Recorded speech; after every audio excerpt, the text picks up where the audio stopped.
General Hospital spoilers reveal that Jocelyn steps into the courtroom for the custody battle over Wiley and Amelia amidst a thick atmosphere of tension, where every glance and every whisper holds a deeper meaning, a fragment of the ruthless power game in which the participants are no longer purely human with emotions and ethics, but pawns being manipulated in predetermined moves. But Jocelyn is unlike anyone else in that room. She is not a lawyer like Diane, not a wounded mother like Willow, nor a conflicted father like Michael. She is a living witness to things never revealed, secrets that could shift the entire balance of justice already teetering between the two sides, truths that, if exposed, would not only cause the trial to collapse but also shatter relationships that have existed since childhood. She carries an invisible burden, the truth about the secret affair between Michael and Sasha, something no one else in that courtroom, not even those closest to them, knows as fully as Jocelyn does. She had witnessed the secrecy, the midnight meetings, the hidden looks, and the temporary guilt buried beneath the perfect disguise of an ideal family. And now, as everything is brought to light to determine right and wrong, Jocelyn must ask herself, does she have the courage to do what the law hasn't yet required? Or will she choose to remain silent, letting innocent children become victims of a system driven by carefully hidden lies? Jocelyn's psychological shift isn't just a moment of doubt. It's a brutal internal struggle, where reason and emotion collide by the hour. Part of her wants to protect Michael, the brother who had once been her anchor during tough times, the friend who shared youthful secrets with her. But the other part, the one that cannot be deceived, screams that the truth must come out. That Wiley and Amelia deserve to live in an environment not tainted by infidelity, betrayal, and schemes hiding behind a loving facade. As the obsession begins to form in her mind, Jocelyn is not only terrified of what she knows, but of herself. She fears becoming the center of a media storm. She fears Carly's disappointed gaze, Willow's hatred, and most of all, she fears that the truth she holds, the very thing everyone believes will help Michael win, may actually drag him into ruin. Because if the judge finds out Michael cheated on Willow while still married, the entire ideal father image that Diane built would come crashing down. No strategy could save a man hiding an affair in a custody battle. Jocelyn also understands that she is no longer a girl on the sidelines of Port Charles's chaos. She is the focal point, a variable no one anticipated, and her presence in the courtroom is a reminder to everyone there that justice is not only about evidence, but also about what has never been said. Ironically, the more people believe she will protect Michael, the more suffocated she feels by expectations, pressure, and the fear of betraying herself. In a world where everyone wears a mask, Jocelyn is the only one who sees through them all. And that makes her the most dangerous, both to others and to herself. If she tells the truth, she will destroy what's left of Michael's family, causing irreversible pain to Willow and the two innocent children. But if she remains silent, she will carry that weight forever, living with the torment and helplessness of seeing people celebrate an ideal she knows is false. This puts Jocelyn in a new kind of danger, not from enemies, but from those she loves most. How will Michael react if he learns she considered revealing everything? Could Willow forgive her for keeping this secret all along? Could Diane salvage the case if her star witness becomes the one who undermines her entire legal strategy? And justice, if it truly exists, will it side with the raw truth? Or continue to protect lies wrapped in words like, for the sake of the children? Jocelyn doesn't have the answer. But she knows walking into the courtroom today is no longer about observing. It's the step of someone carrying a bomb of truth, and she must decide whether to let it explode or lock it away in silence forever. At the most perilous turning point in the custody trial between Michael and Willow, when all eyes are fixed on sharp legal arguments, decisive testimonies, and the pounding hearts of plaintiff and defendant alike, an unexpected event shatters the entire landscape. Jocelyn, presumed to be a familiar face simply supporting her family, suddenly becomes the central figure of an unforeseeable crisis. In the days before the trial, Jocelyn had faced a ghost from her past, Brennan. Not just a dangerous underworld kingpin. Brennan represents the dark force capable of controlling intelligence agencies, manipulating judges, and ruining lives with a single phone call. disguised for years as a businessman. Brennan approached and recruited Jocelyn when she was just stepping into adulthood. Exploiting her longing for self-worth and simmering resentment over being Carly's shadow in the world of Port Charles. Under Brennan's pressure and grand promises of a noble cause, Jocelyn became a covert agent for the WSB, not through weapons or code names, but by silently infiltrating the most intimate relationships in town. But during her mission, Jocelyn blurred the line between duty and personal emotion. She truly loved Wiley and Amelia, trusted Michael, cherished Willow, and despite tensions, always considered Carly her real family. Yet Brennan, with his cold, ruthless nature, refused to let her remain in that gray area. He issued an ultimatum: destroy Drew's credibility in the upcoming trial. A dangerous task, as Drew wasn't just a former friend but someone who had once saved her life. Brennan threatened to expose her entire covert identity, along with fabricated documents that could make her look like a traitor if she disobeyed. The tension escalated by the minute. Jocelyn was cornered. On one hand, following Brennan's order would mean destroying an innocent man, an actual hero in her eyes.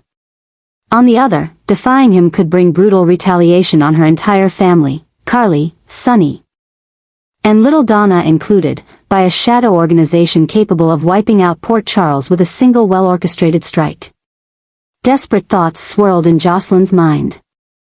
She spent sleepless nights searching for a way out, only to realize every road led to ruin. Either she'd lose her conscience, or she'd lose everything.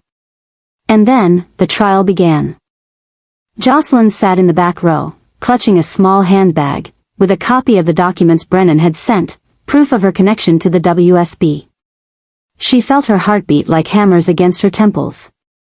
When Diane questioned Rick, when Willow cried under pressure, when Michael stood frozen, losing control, Jocelyn knew the moment had come. She stood. The room turned. No one expected her to act. But just seconds later, Jocelyn walked into the center of the courtroom, without permission, without hesitation, and with a choked yet unwavering voice, declared before the judge, the parties, and the live-streaming press. I am a WSB agent. I was embedded in Port Charles to monitor activities involving Drew Kane and individuals connected to underground organizations. I hereby reject that role. And I am ready to testify to everything. Silence engulfed the room. A silent earthquake had just erupted. Diane froze, her hand dropping files that scattered on the floor. Rick was too shocked to respond. The judge ordered an immediate recess. But the greatest shock came from Carly and Sonny. Carly stood, lips trembling, tears rolling down. She couldn't believe her daughter, the one she tried to shield from every horror, was carrying such a secret. Sonny, his face hard, eyes cold as ice, looked at Jocelyn as if she were a stranger. He said nothing. And that silence hurt more than any judgment. The media erupted. The court ordered immediate security to escort Jocelyn to a secure location for interrogation. Diane had to scramble to form a new defense strategy for Michael, now that Jocelyn's testimony was discredited, jeopardizing the credibility of everyone connected to her. Drew was dragged back into federal investigation due to his past ties to the WSB. Willow collapsed, unable to comprehend that her trusted friend was involved with an intelligence agency. And Port Charles, a town once proud of its fragile peace, now faced internal collapse.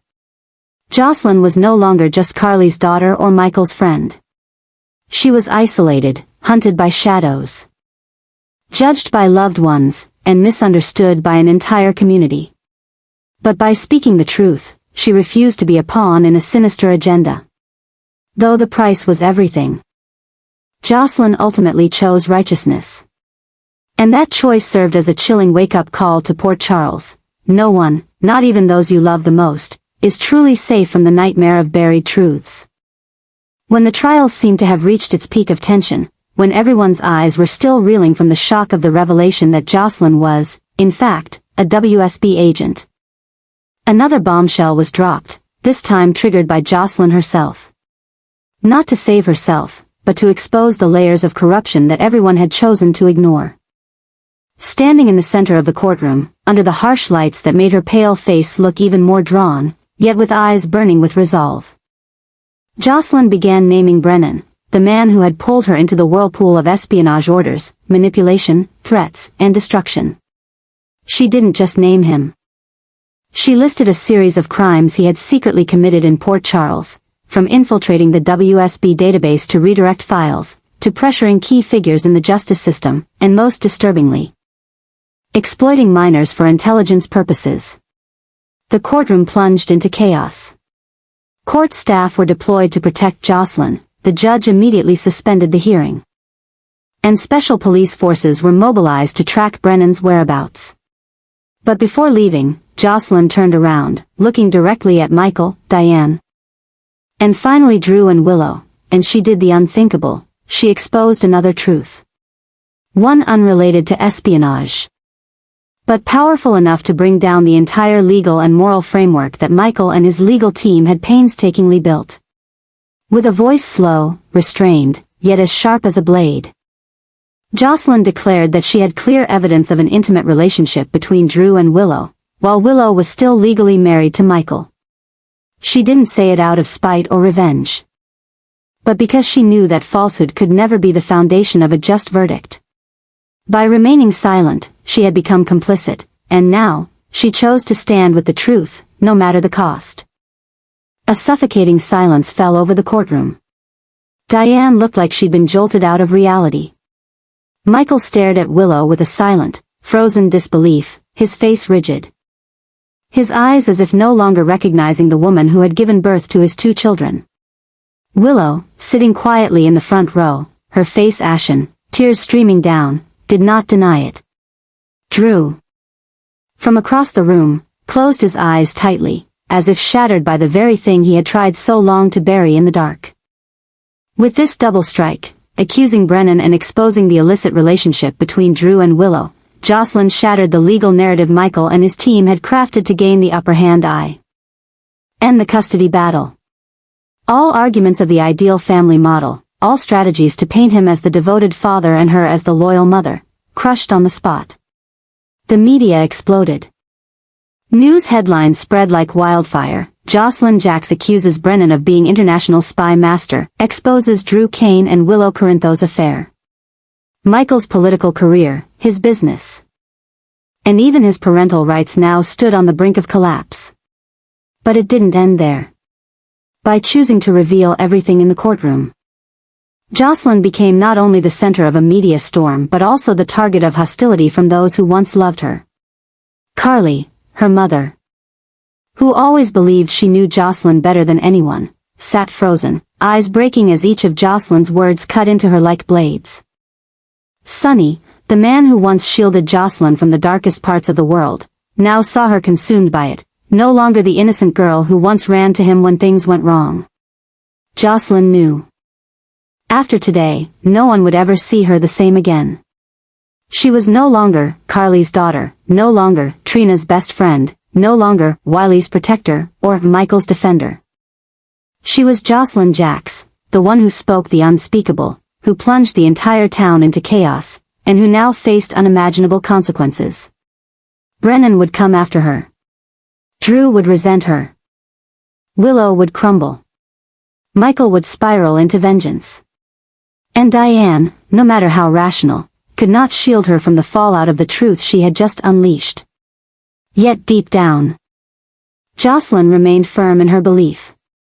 Because in a world full of facades and moral pretense, truth, no matter how painful, no matter how brutal, was the only thing capable of tearing through the darkness to lead toward a real future. And if the cost was isolation, hatred, and loss, then so be it. Truth doesn't need to be loved. It only needs to exist. Amid the storm unleashed by Jocelyn's earth-shattering confession, Trina felt more clearly than ever that she could no longer afford hesitation or detachment. With the accusations against Brennan still echoing, and the affair between Drew and Willow continuing to send shockwaves through the courtroom, Trina, Jocelyn's longtime friend, the one who had witnessed her growing up through every fracture in the family, every wound caused by betrayal and loss, was forced to step into a battle she had never prepared for. But unlike before, Trina now understood, if she didn't act, Jocelyn wouldn't just lose her reputation, her family, or the town's trust, she might lose herself completely. Trina realized what was unfolding wasn't just the fallout of revealed truths. It was the result of a carefully calculated series of moves, a chessboard Brennan had arranged, with each piece wired to detonate. Forcing Jocelyn to speak out wasn't just punishment for disobedience, it was a method to destroy the town's belief in a young generation once seen as symbols of hope and justice. With her sharp instincts and unshakable resolve, Trina began connecting the dots, realizing how perfectly everything had fallen into place. How coincidental it all seemed, as if an invisible hand were manipulating the entire narrative from the shadows. As she started investigating, new fears emerged. She discovered Jocelyn wasn't the only one being watched. Trina herself had been followed for months.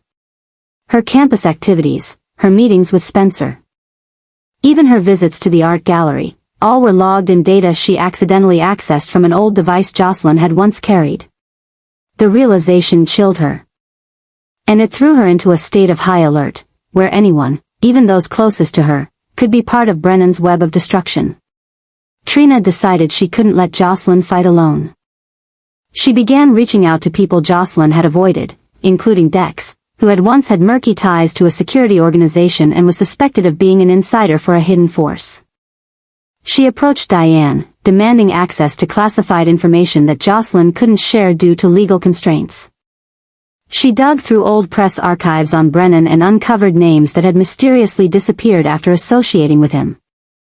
Every step closer to the truth pulled Trina deeper into danger, but she knew if she didn't press on, Jocelyn would be left to bear the consequences alone. Her actions were no longer personal reactions, they were strategic moves, to gather evidence, reconstruct the timeline of events, and most importantly, to expose the truth behind the massive trap that Jocelyn had been forced into.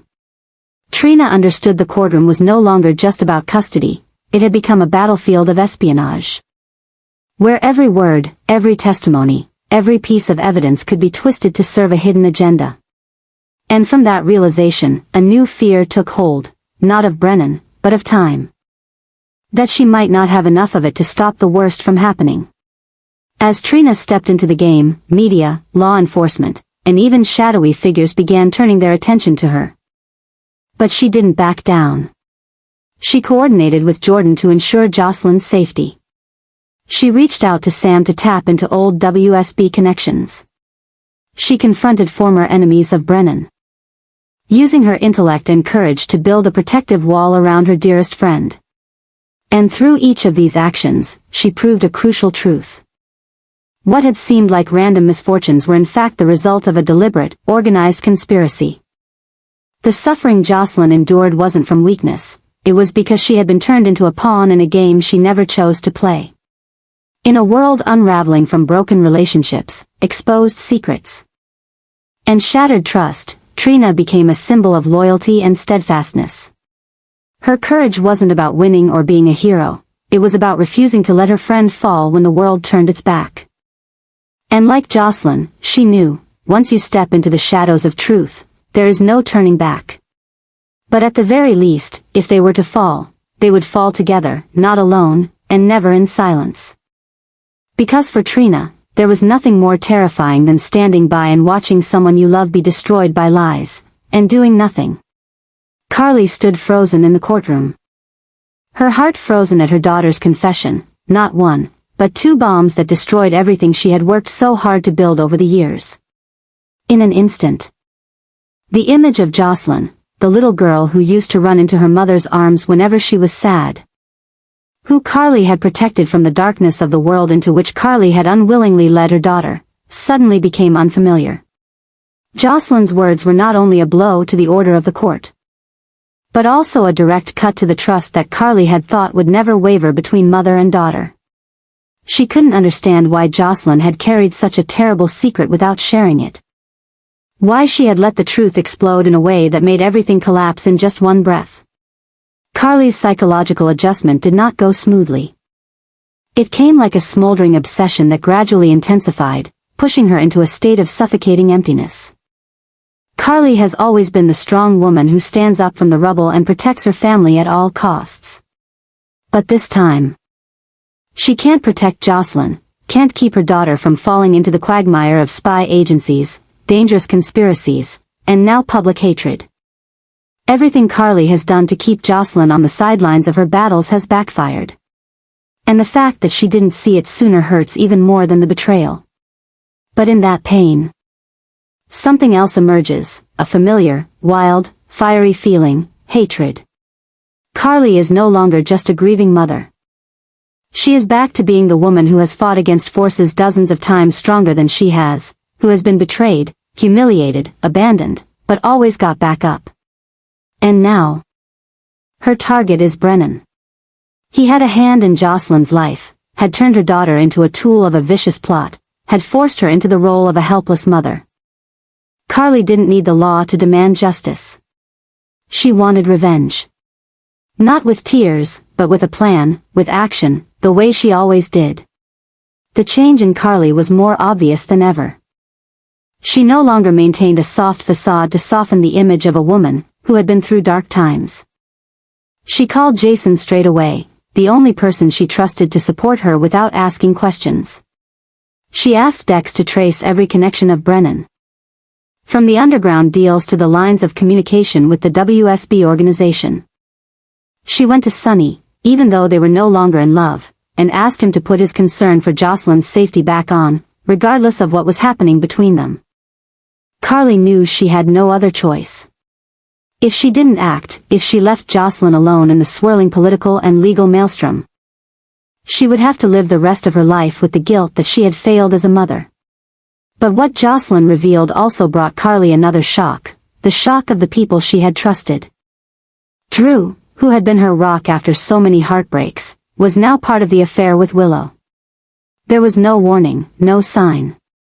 They had left her the last to know the truth, leaving her feeling cut out of the very life she had once been at the center of.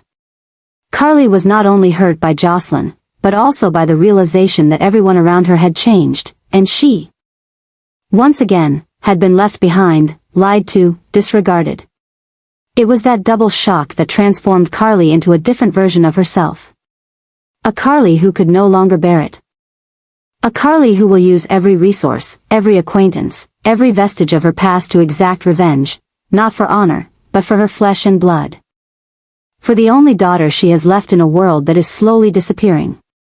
And as Carly begins to reckon, Port Charles must prepare for a new storm, not legal, but emotional and deeply vengeful.